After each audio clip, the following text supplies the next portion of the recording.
Zia, kamu tahu nggak kenapa kamu jadi vendor favorit saya? Itu jelas akan langsung tanpa basa-basi busuk, gak kayak vendor lain. Jadi gampang. Hati nurani emang mahal ongkosnya. Ini gue taruh di laci ya, takut ada sidang, ntar ketahuan lagi kita. Kalau gitu saya pamit dulu ya Mbak. Kasih ya bantuannya. Aman. Kasih banyak Mbak. Bye.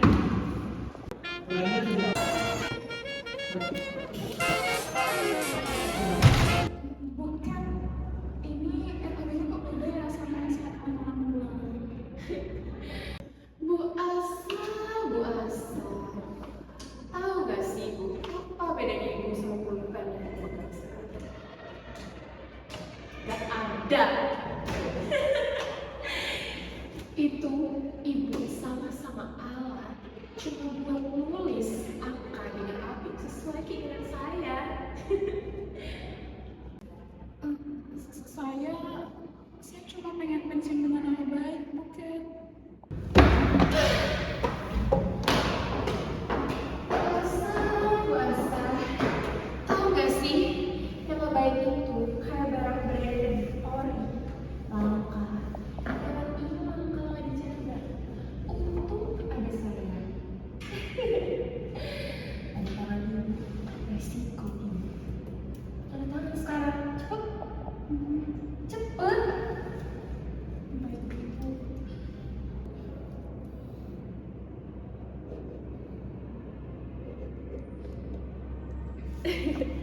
Good girl. Puasa, ini sih bilangnya apa? Saya cari buat ibu kabur ya. Nih Bu Asa lihat, proyek bangunan gedung Nusantara. Di laporannya saya terima itu udah 100%. Tapi kenyataannya apa? Ini foto yang saya ambil kemarin sore. Saya dapat banyak sekali aduan dari warga-warga sekitar. Katanya bangunan ini sangat mengganggu. Dan katanya ada hantu lah segala macam. Ini tuh semuanya salah ibu. Gimana nih pertanggungjawabannya? Saya butuh tanggung jawab dari ibu sekarang. Saya butuh kejelasannya. Budini, ini namanya bukan makam, tapi kelihatan aja sama mata telanjang. Itu bangunannya masih setengah jadi deh. Namanya juga masih proses, sabar kali.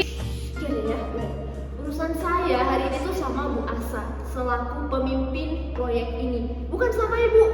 Ibu siapa sih namanya? Ibu Catherine ya kalau nggak salah ya. Udah, urusan saya tuh sama Anda. Gimana ini Bu Asa? Ini udah 3 tahun loh proyeknya berjalan, tapi nggak jadi-jadi. Sampai kapan ya udah sekitar terus menunggu? Saya mau tanggung jawabnya sekarang hari ini juga.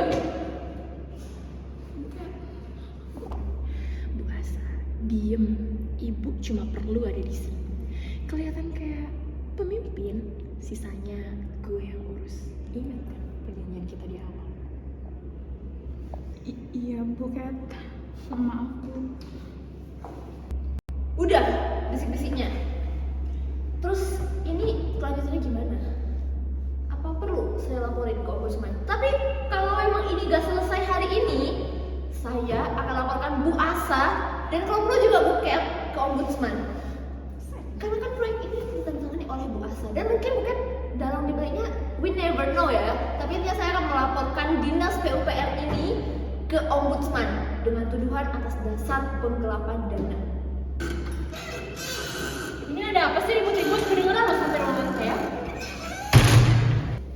Ini siapa lagi nih? Oh, pasti ibu. Jabatannya lebih tinggi dari Bu Asa. Pas banget kalau gitu. Ini ibu lihat proyek yang dipegang sama Bu Asa. Udah 3 tahun ibu makan. Ibu gimana sih? Gak becus banget sih naik bawahnya. Oke, Ibu tenang dulu, kita selesaiin bersama. Di sini kita adain rapat darurat, ya? Oke, saya ikut rapat daruratnya. Oke, baik.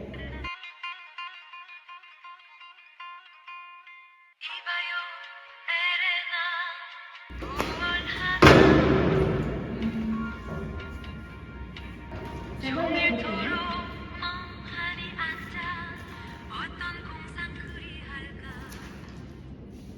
Oke, sebelum kita nunjuk-nunjuk siapa yang salah sebenarnya, itu menurut kalian salah orangnya atau sistemnya? Orangnya jelas bukan saya, Buzi. Masa saya sih? Saya kan bukan saya nanti saya bersalah kayak gini. Jelas-jelas saya cuma staff. Semua dokumen itu atas nama Asa. Hah? Bukan. Kok gitu?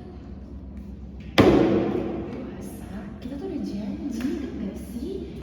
Ibu yang kerja di depan, saya yang kerja di belakang. Oke, menarik. Tapi yang saya lihat di sini tuh adanya patologi birokrasi, di mana cara birokrasi udah berjalan tidak sehat.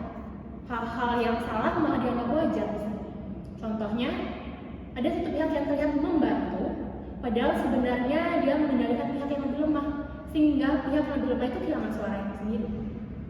Aduh, Buzi jago banget bikin saya kelihatan down ya. Padahal kan saya cuma manfaatin apa yang dikasih ke saya. Salah saya di mana? Untuk posisi Bu Catherine masuk sini jalur keluarga kan? Itu namanya nepotisme, Bu. Orang-orang yang sebenarnya berkompeten malah tersingkirkan oleh orang-orang kayak Ibu. Jadi saya bukan kepala dinas. Saya cuma boneka yang diberi meja sama stempel. Bu Asa, jangan gitu. Boneka itu kata kasar tahu. Ibu kan wajah resmi di sini. Dari keputusan saya, Ibu dapat gaji, saya dapat kendali. Itu kan simbiosis yang indah. Saya bahkan udah nggak tahu lagi yang mana urusan saya sendiri. Aduh, maaf saya telat. Ini kenapa mukanya udah serius banget? Untuk soal tender yang usia, itu namanya kolusi klasik. Masalah ini muncul ketika sistem pengadaan belum sepenuhnya terbuka dan transparan. Ketika sistem tidak transparan, itu akan membuat para pihak, ada oknum-oknum untuk memanfaatkan situasi tersebut di balik layar, tapi pada akhirnya mereka akan lepas tangan dan menghindar dari tanggung jawab. Bu Dini, licik itu buat kata orang yang belum sukses. Orang yang udah sukses itu menyebutnya visioner. Nah, justru itu akar masalahnya. Ketika sistemnya lemah, otomatis akan melahirin orang-orang yang enjoy ada di posisi kayak gini. Dan ketika sistemnya diperkuat, itu hal-hal seperti ini nggak akan terulang lagi. Oke, saya ada 3 rekomendasi yang kalau dijalankan secara konsisten ini akan tutup jalan buat orang-orang kayak Bu Catherine ini.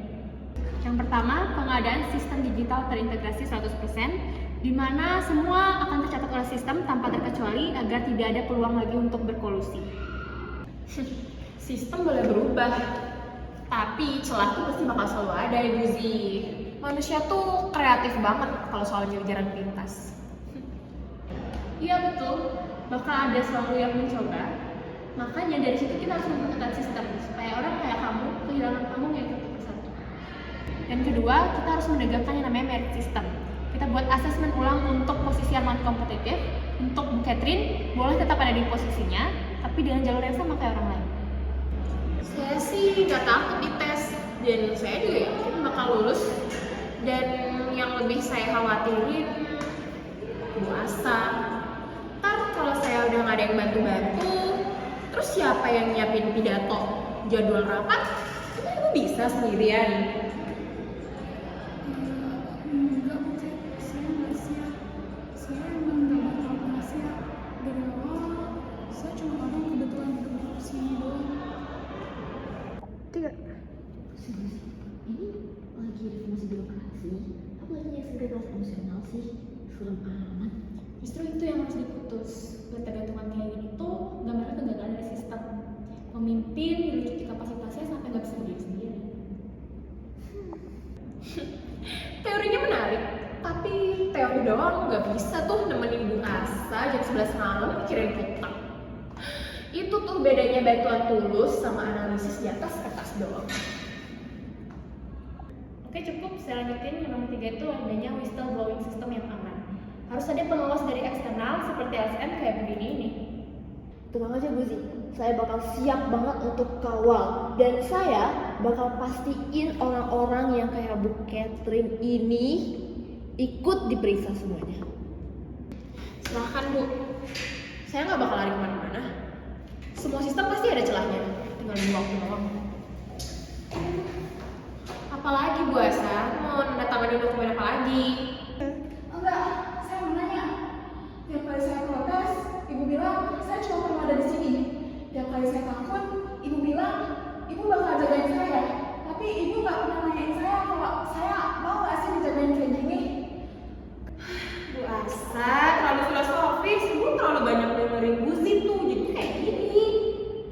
Mungkin, tapi hari ini Bu Zing ngajarin saya satu hal yang ibu nggak pernah ajarin saya. Saya masih punya nama saya sendiri, tapi saya sudah capek pakai nama itu untuk menutupi nama ibu. Dicaci-caci, dimaki-maki, selama ini saya diam. Tapi di sini, di ruangan ini, saya akan lawan. Bu Dini, untuk semua bukti tadi, saya tidak akan halang lagi. Bu Zing, untuk semua rekomendasinya saya terima dari 1 sampai 3. Termasuk asesmen ulang semua orang tanpa terkecuali. Aduh, Bu Asa pikir-pikir lagi deh, tanpa saya emang bisa. Tanpa ibu, saya mungkin bakal jatuh. Tapi setidaknya saya jatuh sebagai diri saya sendiri, bukan sebagai stempel ibu.